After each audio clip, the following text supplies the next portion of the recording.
Arpeggios are one of the fundamental tools used in Synthwave. In this video, I'll show you how to create arpeggios based on fixed chord shapes for this kind of sound.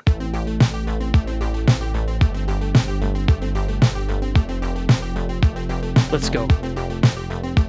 Today we'll be working with a simple 3-chord progression in the key of A minor. It consists of A minor, G major, and 2 bars of F major at 112 BPM.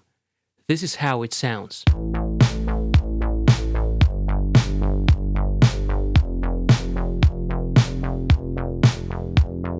Our focus will be on the pitches we're feeding the arpeggiator and not on the specific pattern.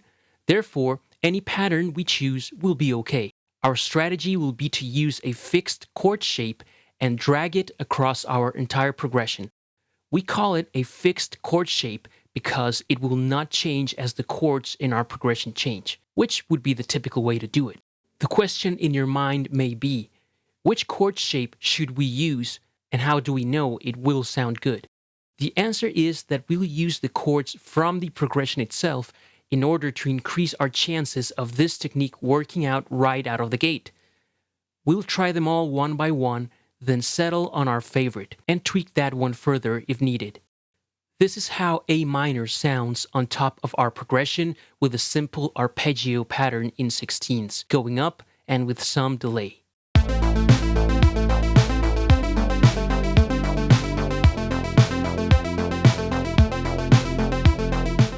This is how G major sounds on top of our progression using the same arpeggio pattern.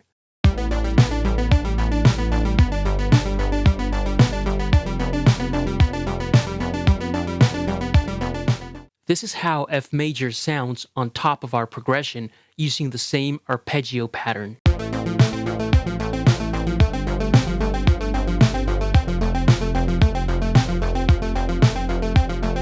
For now, we'll stick with A minor since that's the one I liked best out of the bunch. Next up, we'll experiment with raising and lowering the notes of the chord diatonically, meaning using notes from our key, until we find something we like.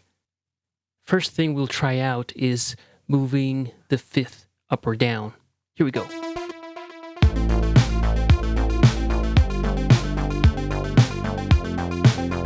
Feels a little tense. Let's try bringing it down.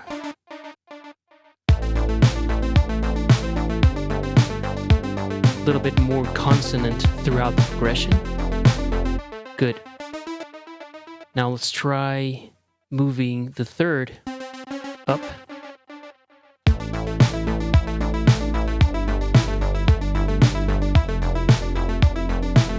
Sounds good. Now let's try moving it down.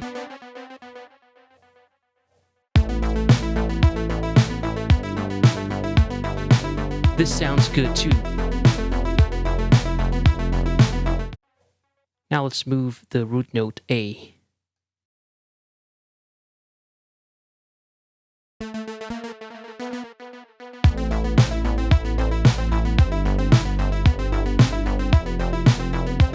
Nice.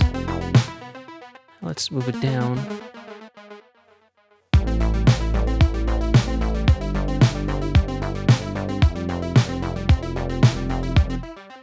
I really like this one.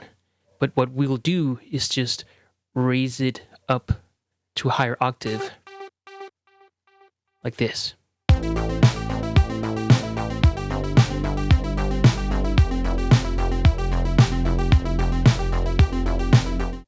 Now let's see if we can find something else that sounds cool.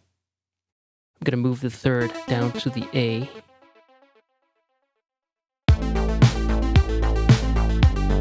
Great. I think we'll settle on the notes A, C, and G.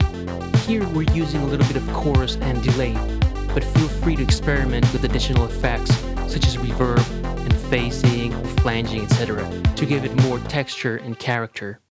Here's a way to force the restart of the arpeggiator and introduce some movement and variation without having to program all notes manually. I'll show you 2 variations of this idea. First, we'll shorten our fixed chord shape down to 1 beat, and then we'll fill up the other 3 beats and duplicate across the progression. Here's how it sounds.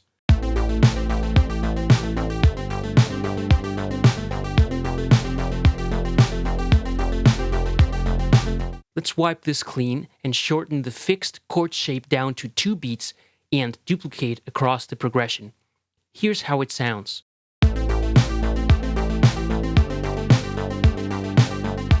I recommend you experiment with everything we've covered here today so you can add this tool to your tool belt and use it in future tracks. Watch this next video here where I'll show you how to use pedal tones as harmonic support in your tracks.